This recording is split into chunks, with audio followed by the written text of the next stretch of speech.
Praise the lord. యేసుకు స్తుతి కీర్తన Christian gospel musical ministries తరపున మీకందరికీ శుభాభివందనాలు తెలియజేస్తూ ఉన్నాను. దేవుని వాక్యాన్ని చదువుకొని కొన్ని నిమిషాలు ధ్యానం చేసుకుందాం. అది 2వ దినవృత్తాంతాల గ్రంథము 30వ అధ్యాయము 11వ వచనం. 2వ దినవృత్తాంతాల గ్రంథము 30వ అధ్యాయము 11వ వచనం.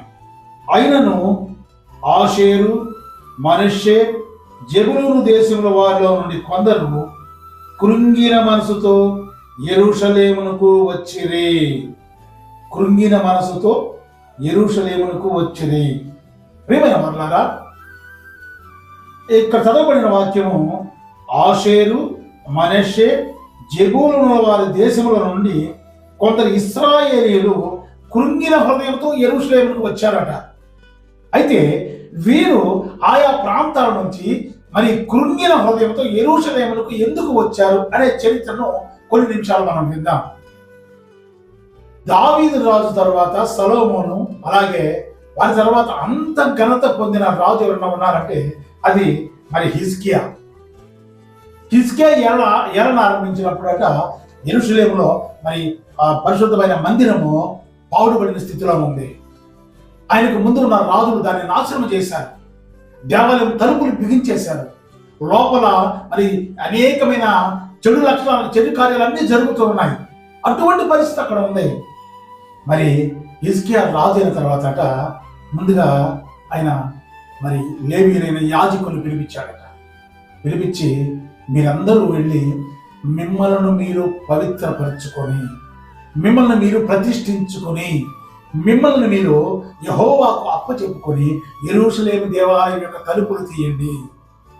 గమనించండి, ఈ చరిత్రలో మనం చూస్తే రాజుల చరిత్రలో ఎవరైనా రాజుకు మరి ప్రవక్త పోయి చెప్పడమో, యాజకులు పోయి రాజును మరి ఈ విధంగా ప్రవర్తించాలి, ఈ విధంగా నువ్వు నడుచుకోవాలి అని చెప్పిన వారు విన్నాం. మొట్టమొదటిసారిగా ఇక్కడ గమనించండి, హిజ్కియా వెళ్ళి మరి యాజకులతో చెప్తున్నమాట, నాయకులతో చెప్తున్నమాట, మీరు మిమ్మల్ని మీరు ప్రతిష్ఠ చేసుకొని, మిమ్మల్ని మీరు శుద్ధి చేసుకొని యెరూషలేము మందిరంలోకి వెళ్ళి మందిరము తలుపులు తీసి యెరూషలేములో ఉన్న మరి ఆ విగ్రహాలన్నింటినీ తీసి బయట పారవేసి మరి ప్రతి దానిని పవిత్రపరచమని వారికి ఆజ్ఞాపించాడు. ఆజ్ఞాపించగానే మరి లేవీయులైన యాజకులు వెళ్ళి ఆ యెరూషలేము దేవాలయంలో ఉన్న ఆ వస్తువులన్నింటినీ శుభ్రపరిచి అక్కడున్న విగ్రహాలు తీసుకుని వెళ్ళి మరి కెరీతు వాగులో పడవేసి వారు రాజు దగ్గరకు వచ్చి, రాజా మీరు చెప్పినట్లే మేము చేశాను, ఇప్పుడు ఏం చేయాలంటే అప్పుడు అన్నాడు రాజు, నేను యెహోవాకు మరి పస్కా పండుగ చేయాలని నిర్ణయించుకున్నాను. కాబట్టి మీరు కాదు, ఇంకా ఉన్న యాజకులు లేవీయులు ఎవరైతే ఉన్నారో మిమ్మల్ని అందరూ మీరు ప్రతిష్ఠించుకోమని వారి గురించి ప్రతిష్ఠించి అంచెవాణులను పిలిచాడంట. పిలిచి వారిని అనేకమైన ప్రాంతాలకు పంపించాడు. అక్కడ నుంచి ఇశ్రాయేలు దేశంలోను, మరి యూదుల దేశంలోను, అలాగే జెబూలూను దేశం వరకు, ఎఫ్రాయిము, మనష్షే ఇలాంటి పట్టణాలు అన్నిటికి వెళ్ళి మీరు ఏం చెప్తారంటే, యెరూషలేములో ఇదిగో యెహోవాకు మరలా చాలా సంవత్సరాల తర్వాత పస్కా పండుగ జరగబోతుంది, కాబట్టి మీరందరూ కూడా రావాలని ఆహ్వానించమన్నాడు. ఆహ్వానించమంటే చాలా ప్రాంతాల్లో జెబూలూను, ఎఫ్రాయిము, మనష్షే ప్రాంతాల్లో అంట అంచెవాణులు చెప్తున్న మాటలు విని, రాజు పంపిన సందేశాన్ని విని వారందరూ నవ్వుతూ హేళన చేశారంట. వారందరూ హేళన చేస్తున్నారు, నవ్వుతూ ఉన్నారు. వీళ్ళు మరలా పస్కా చేస్తారంట, దేవాలయాన్ని మరలా ప్రతిష్ఠిస్తారంట, దేవాలయంలో మరలా ఆరాధనలు ప్రారంభిస్తారంట అని హేళన చేస్తున్నారు. అయితే ఇప్పుడు నేను చదవబడిన ప్రాంతంలో అదేవిధంగా ఆషేరు, మనష్షే, జెబూలూను దేశంలో కొందరు ఆ మాట విని నిజంగా కృంగిన హృదయంతో దేవుని సన్నిధికి యెరూషలేము పట్టణానికి వచ్చారు. మీరెవరంటే, దేవునికి ఆరాధన జరగడం లేదే, దేవుని సన్నిధిలో బలులు అర్పించలేకపోతున్నామే, యెరూషలేములో పరిశుద్ధ మందిరంలో మనం పండుగలు ఆచరించలేకపోతున్నామే అని దేవుని యందు భయభక్తులు కలిగిన జనులు వీళ్ళు. వీరందరూ ఎప్పుడైతే మరి యెరూషలేముకు కృంగిన మనసుతో వచ్చారో వీళ్ళను చూసి అనేక మంది యెరూషలేముకు వచ్చేసారంట. రాగానే మరి 7 దినములు పస్కా పండుగ ఆచరించారు. పులియనట్లు పండుగ చేసి మళ్ళా పస్కా పశువును వధించి పస్కా పండుగను ఆచరించడం ప్రారంభించారు. లేవీయులంట, యాజకులంట కొందరు సిగ్గు తెచ్చుకొని తమను తాము ప్రతిష్ఠించుకొని వారు కూడా మరి యాజకత్వం చేయడానికి మళ్ళీ బలులు అర్పించడానికి వచ్చారంట. జనులు ఎక్కువైపోయారు. మరి బలి అర్పించడానికి మరి లేవీయులు యాజకులు సరిపోవట్లేదు. వెంటనే పెద్దలందరూ సమయం చేసి మరి రాజుతో మాట్లాడి, రాజా, ఇదిగో యెరూషలేము పట్టణము కిక్కిరిసి ఉంది.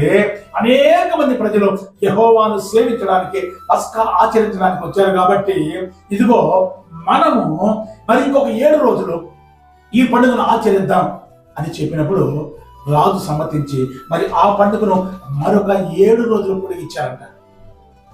ప్రియమైన వారలారా, గమనించండి. వచ్చిందైతే కృంగిన హృదయంతో మొదట ప్రారంభమైంది కొందరే. వారిని చూచి అనేక మంది ఆ రక్షణ కార్యంలో పాలు పంచుకోవడానికి వస్తున్నారు.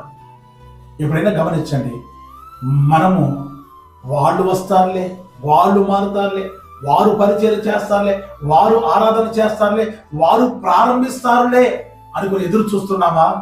గమనించండి, ఈరోజు మనమే ప్రారంభించాలి. ఎవరు వచ్చినా రాకపోయినా దేవుని ఆరాధనను మనమే ప్రారంభిస్తే మనల్ని చూచి అనేకులు మన స్వరము వినబడినప్పుడు అనేకులు కృంగిన హృదయంతో దేవుని మందిరానికి పరిగిస్తారు. మరి జబూలూను దేశం, మనుష్య ప్రాంతాల నుంచి మొదట కొందరు వచ్చారు. ఇప్పుడు యెరూషలేము పట్టణం కిక్కిరిసిపోయింది. 7 రోజులు చేయవలసిన పండుగ మరి 14 రోజులు జరగడం ప్రారంభించింది. ఇంత గొప్పగా ఆరాధన చేసి ప్రజలందరంట యెహోవా సన్నిధిని ఆరాధించారంట. కొందరైతే ప్రతిష్ఠించుకోకనే వచ్చిన ప్రజల్లో కొందరు దేవునికి సమర్పించుకోకనే వారు కూడా బలి అర్పించేశారు. దీన్ని గమనించిన రాజైన హిజ్కియా వెంటనే యెహోవా సన్నిధికి వెళ్ళి, అయ్యా, వారు కొందరు తమను తాము ప్రతిష్ఠించుకోకనే ఈ పండుగలో పాల్గొన్నారయ్యా, వారిని క్షమించమన్నప్పుడంట అక్కడ అంటాడు, యెహోవా హిజ్కియా మనవి ఆలకించెను. హిజ్కియా చేసిన ప్రార్థన దేవుడు ఆలకించి మరి వారి యొక్క పాపాన్ని తీసివేసి వారిని కూడా ఆశీర్వదించాడు. చివరిగా చూడండి, మరి 20 రోజులు అప్పుడు లేవీయులైన యాజకులు లేచి జనులను దీవింపగా వారి మాటలు వినబడిను. వారి ప్రార్థన ఆకాశమునున్న పరిశుద్ధ నివాసమునకు చేరెను. దీని ముందు యెరూషలేము ప్రాంతంలో ప్రజలు సంతోషం. ఇంతకాలం మూయబడిన దేవుని మందిరం తెరవబడింది.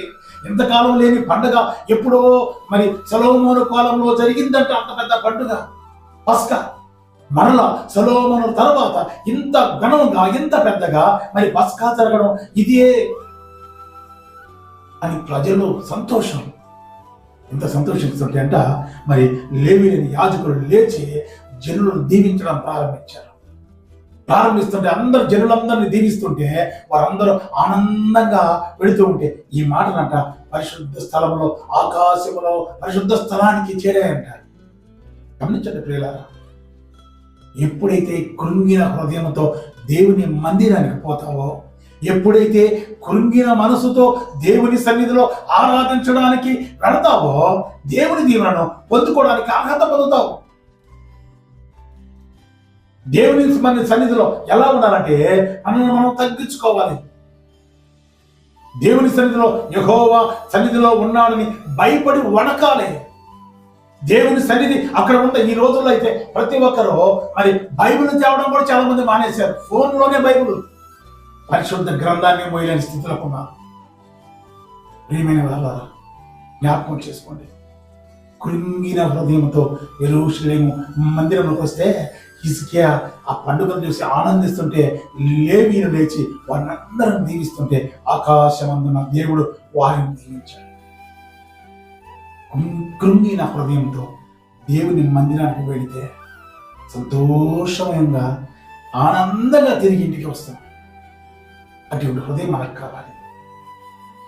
కాబట్టి మనం జీవితాల్లో కూడా ఏ సమస్య ఉన్నా, ఏ ఇబ్బంది ఉన్నా, మనం దేవుని మందిరం, ఒకవేళ నువ్వు సంతోషమైన స్థితిలో ఉన్నా, నీవు దేవుని వల్ల మేలు పొందినా, ఆ మేలును దేవునికి చూపించే విధానం నీ హృదయాన్ని దేవునికి సమర్పించాలి.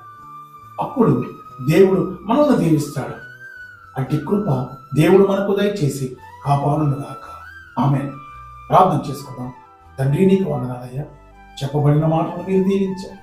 అయ్యా హిజ్కియా కాలంలో జరిగిన మరి ఆ పస్కా పండుగను ప్రభావ మీరు ఎంతగానో దీవించారు. 7 రోజులు జరగవలసిన పండుగ 14 రోజులు జరిపి ప్రజలందరూ ఆశీర్వదింపబడ్డారు. మేము కూడా తండ్రి నీ మందిరమునకు వచ్చినప్పుడు మా ప్రవర్తనను జాగ్రత్తగా చూసుకొని మేము వచ్చి ప్రభువా మీ మందిరంలోని మేలులు పొందడానికి తగిన కురుకుబాటును తగిన హృదయాన్ని మాకు దయచేయమని యేసు నామములో ప్రార్థించి వేడుకొనుచున్నాము తండ్రి. ఆమేన్.